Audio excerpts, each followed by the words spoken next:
board. I've had it for 9 years. When we first talked about this seminar, we talked about having an opportunity to sit down with a limited number of people and talk in depth about trading in the pit rather than trading off of the screen.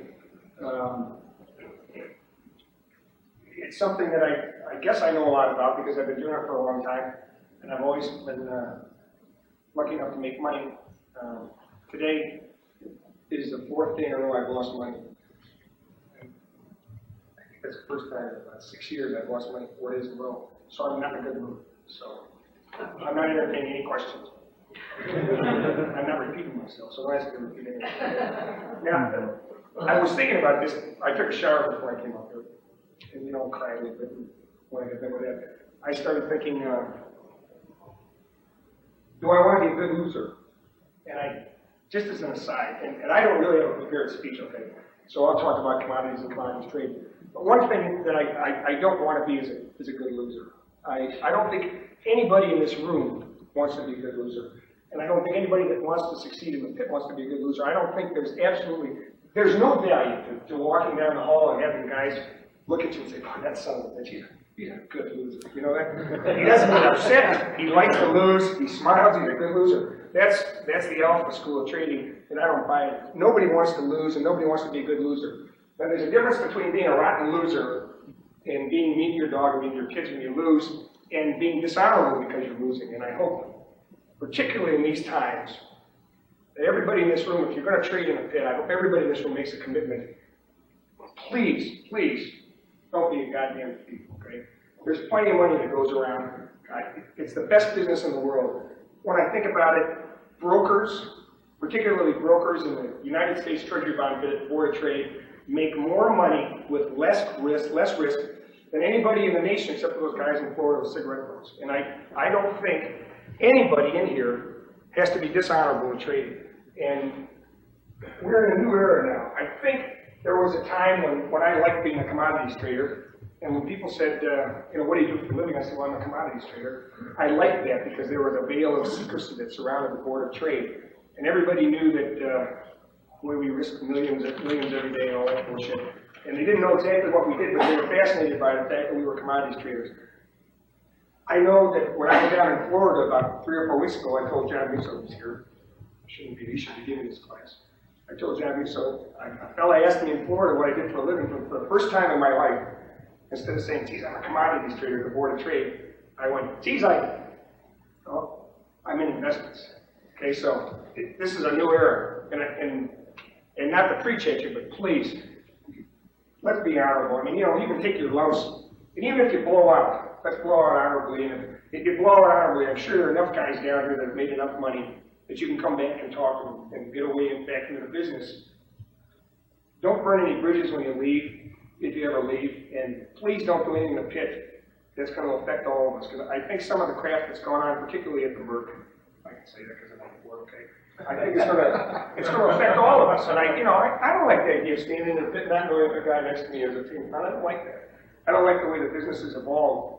And one thing, when you die, I guess, when you die, all you want to be able to do is you want to say, well, I was an honorable guy, okay? Because it doesn't make any difference how much money you have, because you can't take it with you. And really, nobody gives a damn after it's all said and done. And we've always said this up in the office. After everything is said and done, it's style rather than substance. If you went down with a class, that means a hell of a lot more. If you lose money on a trade, I think it means a hell of a lot more because in 6 months, no matter how much you lost in that particular trade, you're not even going to remember the trade, okay? So style rather than substance. That's my sermon tonight. I mean, harp on it, but I'm kind of upset about all the crap that's going on. And I hate publicity. So when they said, let's have a seminar about trading commodities, there were really only 4 things that I wanted to talk about. And if you understand these 4 things, I think everybody in here can be a commodities trader. Okay, and these are real basics, and unfortunately I can talk about any one of these areas for 5 hours at a time, but I'm going to try and cover all 4 sections. As I go, if you have a question, please just pop your hand up, okay, and we'll stop. Let's start at the beginning. People in here I see have varying degrees of experience. Okay, some of the people are established traders, and a lot of you, I suppose, are brand new traders. Is there anybody who hasn't traded yet? Hasn't traded one lot? Okay. Anybody that's traded less than 6 months? Okay. We'll trade with you guys. Anybody that's traded?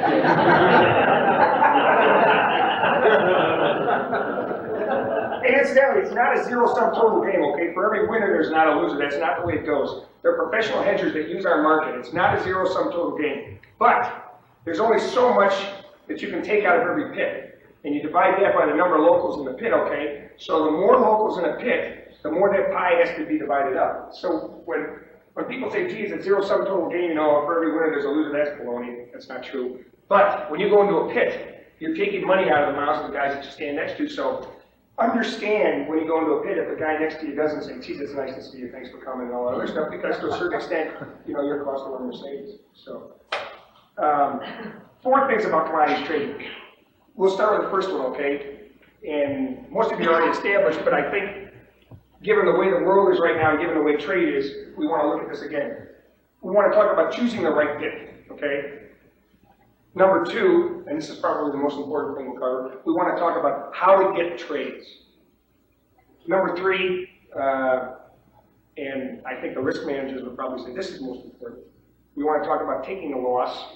Number 4, we want to talk about something I like to talk about, is taking a profit.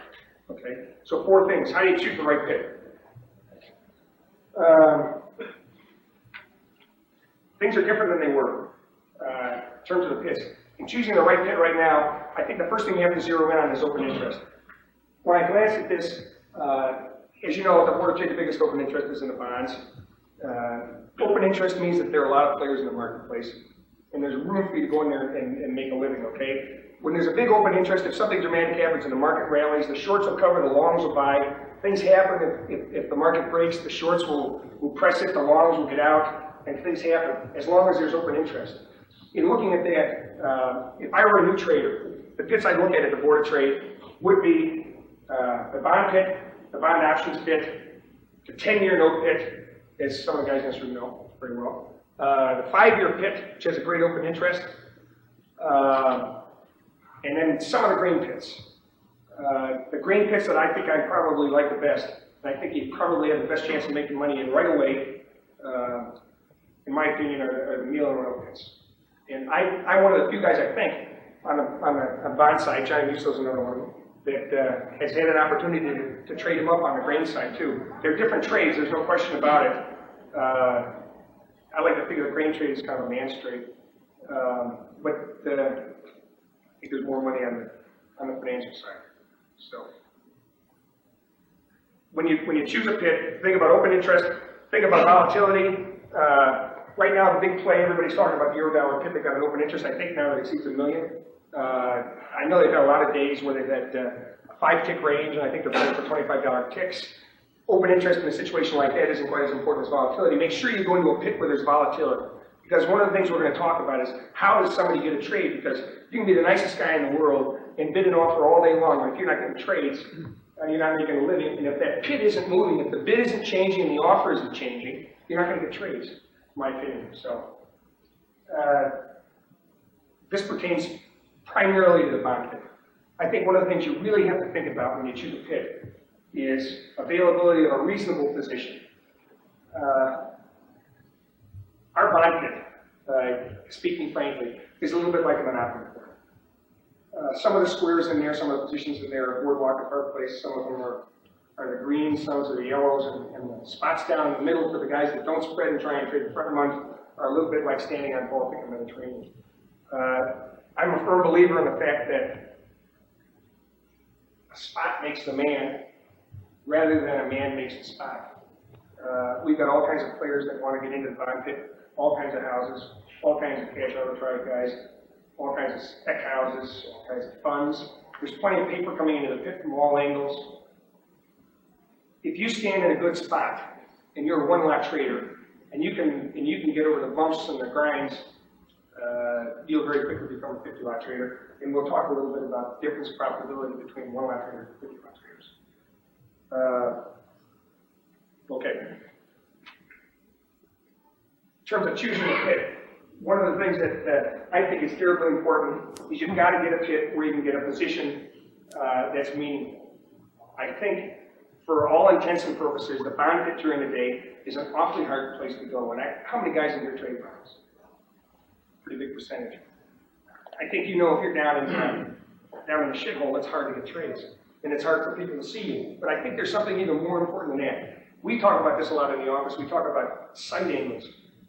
There was an old thing in the grain room, people used to say, you know, we used to bring those orders down in the middle of the pit, in the bean pit, and you could stand down in the middle of that bean pit and get all the paper you wanted and you could trade like crazy. Well, I tell you what, I traded in the middle of the bean pit and I was an idiot. And any bean trader that tells you, or any grain trader that tells you, you don't need to stand on the top step to be a good trader, the answer to that is bullshit. You have to stand on the top step, or as close to the top of the pit as you can get. For one reason and one reason only, it has to do with sight angles. I guess when I've messed around with it, I think we can probably understand what goes on in an area which encompasses a field of about 90 degrees, okay? So if I'm standing near the top of a pit and I have a field of about 90 degrees, I can't see the whole pit, but if I do this, I can see the whole pit. Now as we talk about trading today, you're going to understand that one of the most important things you can do in the pit is you have to know what goes on. You can't be an idiot. You can't be there offering fives, and not seeing all the locals on the other side getting loaded up at 5, ready to go 5 bid, 6 bid, 7 bid. You have to know what's going on. One of the ways you know what's going on is we follow an open outcry system. We're supposed to know what trades. And don't ever be afraid to ask anybody, what in the world traded up there? What traded? Because they're supposed to tell you, okay? It's not a secret. And just as an aside, this is not a business for weak people. You have to be able to yell and you have to be able to shout. Don't be afraid to ask what went on. Okay, so we're talking about sight angles. I'm on the top step. I can see a field of about 90 degrees. I can see most of what goes on in this pit. I basically know what's happening. I know what's happening with spreaders. I know what's happening in the back months. I can even see a little bit into the other pits, and I can see what's going on in the other pits. Take that same guy and move him down 4 steps. Here's my field of vision, okay? Everything that transpires behind me, I can't see. So here I am trying to be a scalper, trying to follow all the rules. 6 bid at 7, which I don't believe in, and we'll talk about that, okay? 6 bid at 7, 6 bid at 7. I'll do anything you want, okay? And if I sell 7s, I'll scratch them, and I'll scratch forever. And then when I go to the jewel store, I tell them I scratched all my trades today, but I can't pay for my groceries. So. When you step down 4 steps, your sight angle is about like this. You can't see what goes on behind you. And when you look out this way, you can't see what's happening in the corners either. You've got to be able to see that pit. So you've got to be able to go into a pit where you can see. Now, along those same lines, when you walk into a pit, where's a good place to stand? A good place to stand in a pit is that area where the locals that drive the nicest cars and make the most money stand. Because one thing I think you'll find out the longer you're in this business is nobody comes up with anything new. Everything that's been done by you, everything that's been done by the guy that started 6 months before you has been done 1,000 times before. And there really aren't too many new twists to making money when you're in a pit. So what you want to do, I think, and I guess it's kind of like a cop-out for me to say this, I think the best way for anybody to become a good trader is to become a copycat, okay? If you watch good traders and you copy what they do, you don't necessarily dress the way they dress or talk the way they talk, but you stand in a position as close to the position they stand in. You watch them when they sell it, and they bid for it right away. Geez, he sold it and covered. Why? He sold it and offered more. Why? He sold it at 5 and offered 4. Why? If it was me, it's because I was going to sell it. Okay. You want to know what the big boys are doing. Okay. Big dogs have it made. Follow big dogs.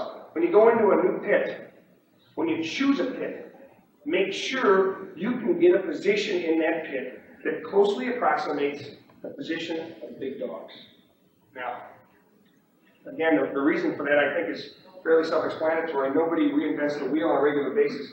I mean, we're pit scalpers or scalp beggars. 6-4, please, sell it at 7, please, okay? There's not much you can do to maximize your income other than stand in the right spot and be disciplined. But we'll talk about all that other stuff. All I'm saying is, when you choose a pit, make sure you can choose a pit where you can stand where the big dogs stand. In my opinion, without giving out any secrets, because everybody knows this, You can walk around, and I think there's certain pits you can see where it's easier for you to get in a position to stand where the big money makers stand. Now, we trade, I guess we trade 200,000 a day probably on average in the pound pit. I think in the no pit they're probably trading 25,000 a day. And in the 5-year, I don't know, does anybody trade the 5-year? 5 or 6,000? Okay. When I started down here in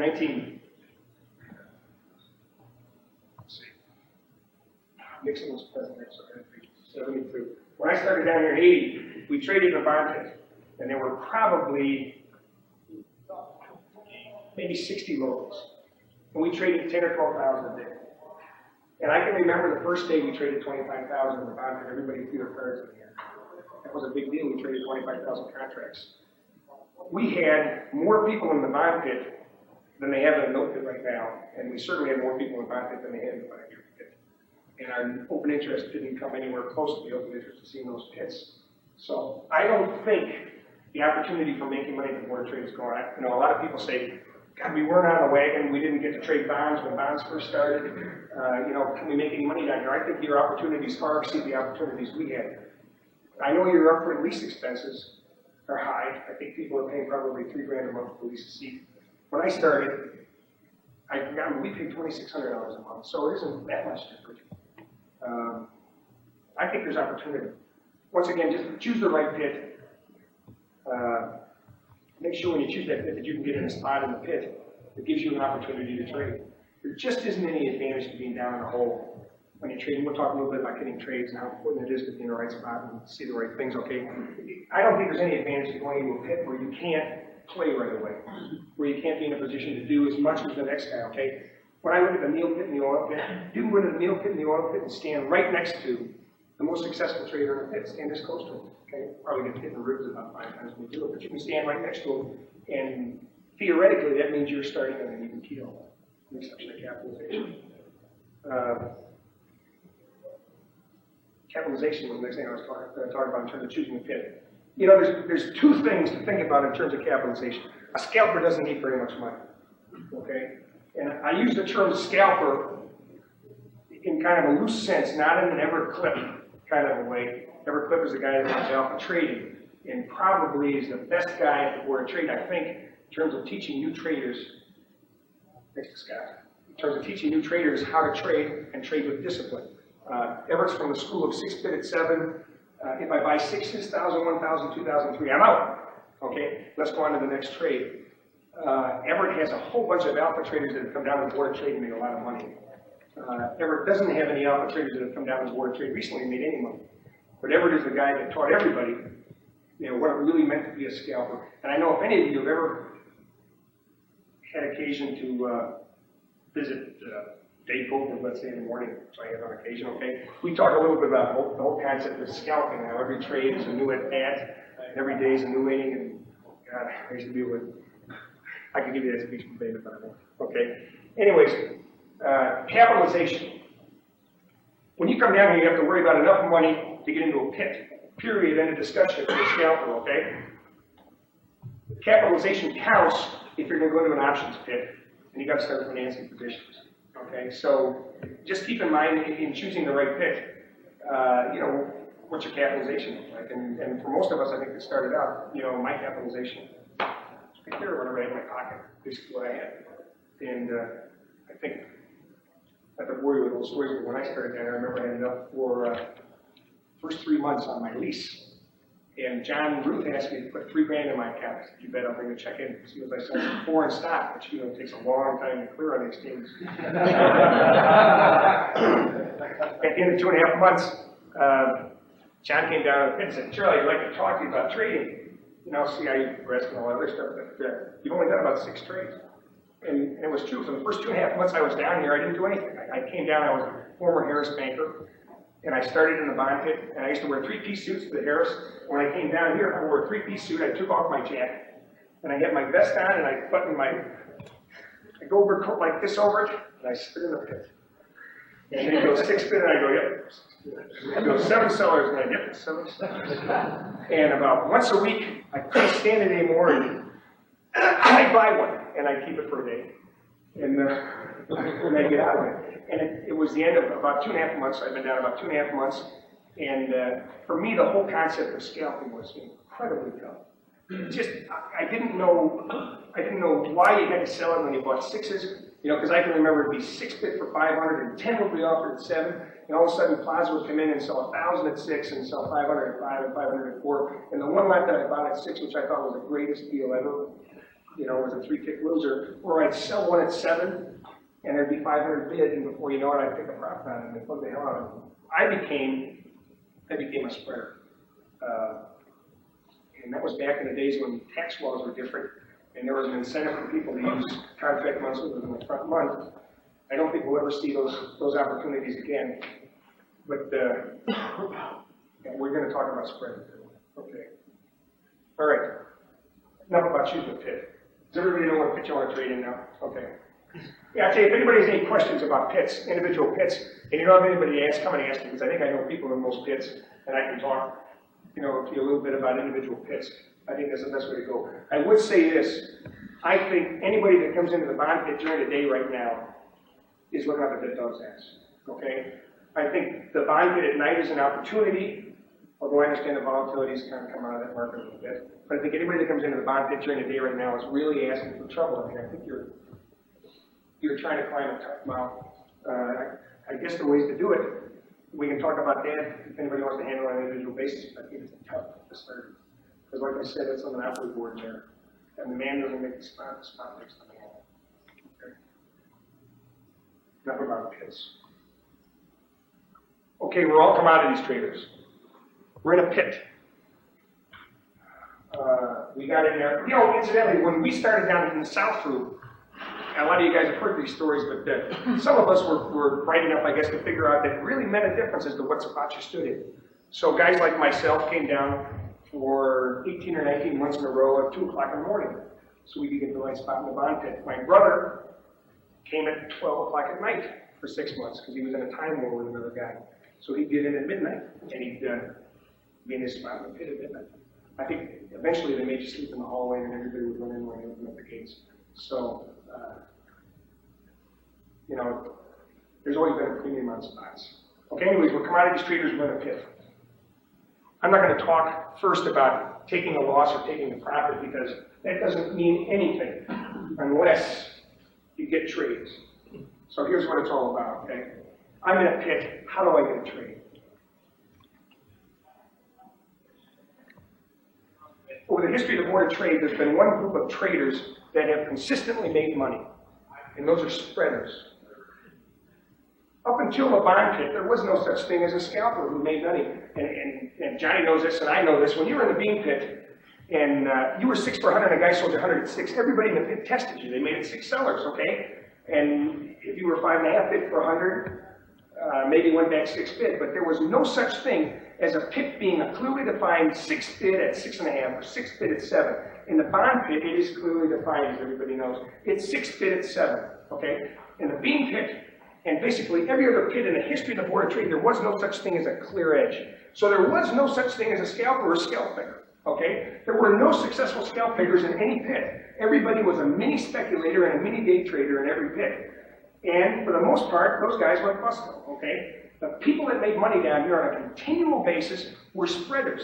And they spread and they spread and they spread. And guys like me got started spreading. I was a one-lot trader who traded once a week. I went up in a cafeteria at noon and looked down at the pit for 30 minutes, figured out what they were doing, and traded 265 contracts the last hour of the day. And that's how I started to trade. And I was a 50-lot trader the next day because I understood what spreading was all about.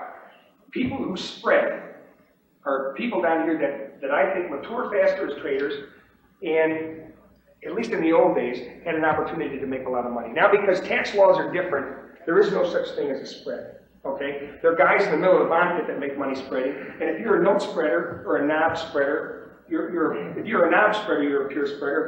If you're a note trader, you have to know what the spread's doing because you have to take advantage of it when the opportunity presents itself. But for the most part, people in the financial instruments room who stand in those pits are not spreaders.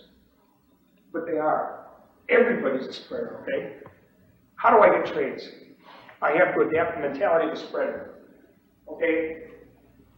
I'm a scalper in the bond pit. I'm not a spreader. What are you talking about, Charlie? Well, everybody spreads. Everybody that trades bonds from the outside spreads. Everybody that's trading in the bond pit spreads. Every order that comes in is basically a function of a spread. What does that mean? We are in the bond pit, and I'll talk about the bond pit and any other pit you want to take individually. In the bond pit, we are spreaders. We're trading bonds, okay? But really, we're trading bonds against some other commodity. Now, as you know, the bond market, the futures market in bonds is about this big, and the cash market is about this big. So the most obvious relationship is, yeah, we're scalpers in the bond pit, and we're trading a futures contract, but everybody that trades against us into the bond pit is a spreader. Not everybody, but about 65% of the people that send orders in the front month of the bond pit now are trading against another contract, against another cash contract for the most part. Okay, so everybody is trading relationships. Now, I talked to you a little bit about how frustrated I was when I started out in the bond pit, and I'd be 6 bid at 7, but I'd say, God, why do I want to buy 6s? Well, I want to buy 6s because everybody else does. Okay, so what's the probability that I'm going to get 6? 0. Okay, I want to sell 7s when everybody else wanted to sell 7s. So what's the probability that I was going to get 7? 0. So how do you get trades? You get trades by, number one, being a spreader at heart. Let's take the bond pit because a lot of you are familiar with it, okay? I want to trade the bond pit, okay? What do I want to spread against? I want to spread against outside markets. Now, what does that mean? Okay, I'm in the bond pit trading bonds. Okay, and I understand, everybody understands. If you don't understand, I'll explain it to you right now. If it's a big 6 bid, you want to buy 6s. If it's a big 7 sellers, you want to sell 7s, okay?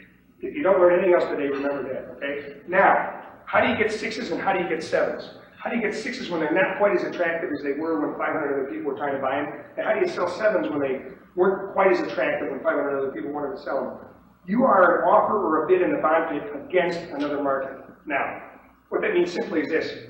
We follow other markets in the bond pit, okay? As you know, there are a whole bunch of guys that trade bonds that follow the yen, right? They're yenis, they're yen traders. When the yen ticks up, they're a kind of aggressive seller in the bond pit. When the yen ticks down, they're an aggressive buyer. If we're watching the Dow that day, okay? If the Dow breaks, you know, we're an aggressive seller or an aggressive buyer, depending on how much it's broken. We watch oil. Today, at the end of the day, we watch oil and we think, we did what oil did. If oil breaks, we're aggressive buyers. If oil rallies, we become aggressive sellers. Okay. How does that get you trades? I am not an advocate of stepping out when you're trading. Okay. I don't believe that if a guy wants to trade and it's 6 bid at 7, the way you trade is you buy 10 at 7. Okay. Now I got to trade on, great. I don't think that's the way to trade. I think the best way for me to explain this is brokers want to trade with winners. Okay. They want to trade with you. But they really don't know what you want unless you are an aggressive bid or an aggressive offer, okay? Now, the hardest thing in the world, I think, is for a relatively new trader to step into a pit and be an aggressive 6 bid or an aggressive 7 offer when that person does not have a position on it. Because the bottom line is you just don't know that much about what's going on, and you really, you know, why do I want to buy 6s? Why do I want to sell 7s? You have to have a reason for doing it. When I was a spreader, I spread the middle month against the top month, okay? If I offered the middle month, I offered it at 20. How many you got at 20, Charlie? I look at the front month and see how many they offered at 16, which is what I wanted to buy. I got 420, okay? You're a new trader. Who gives a shit? I got 420. I want to buy the spread, okay? I was offering it, and I was offering it with confidence. When a broker had an order, I'll buy 100. He came to you, okay? Because he knew you wanted to sell 20s. There's nothing worse than being a new trader, standing in a pit, saying, well, 6 bid at 7, 6 bid at 7. I really don't know what I want to do. I really don't know if I want to buy 6, I really don't know if I want to sell 7s. Okay? So a broker says to you, because well, let's face it, they all feel good because they make too much money, okay? A broker says to you, hey, what are you doing? Because he wants to be a favor. And you go, 6, 7. Like that. Or you forget to say 6 at 7, and he has 5 to sell at 6, and it's gold. Okay? That's not the way to trade, and that's not the way to get trades. To be a meek 6 bid at 7 is not the way to do it, okay? When you're in the pit, you want to offer 7s with confidence, or you want to bid 6 with confidence. Now, how do you do that? Easily, okay? You do it against another market. You don't have to fall in love with your bid, and you don't have to fall in love with your offer. I'm in a bond pit, okay? And I decided today I'm going to be a yen because everybody's following the yen, all right? And the yen breaks. So the yen relative to the dollar is weakening, so we're getting better and bonds are more attractive, okay? It's 6 bid at 7. I'm not 6 bid at 7. I'm 6 for 20, 6 for 10, 6 for 10. Okay, now a broker wants to help you. He wants to help you, okay? What does he do? He comes to you. If he has an opportunity, he comes to you. I think the thing you've got to remember is brokers want to trade with you, but they don't know what you want to do for the most part if you're here.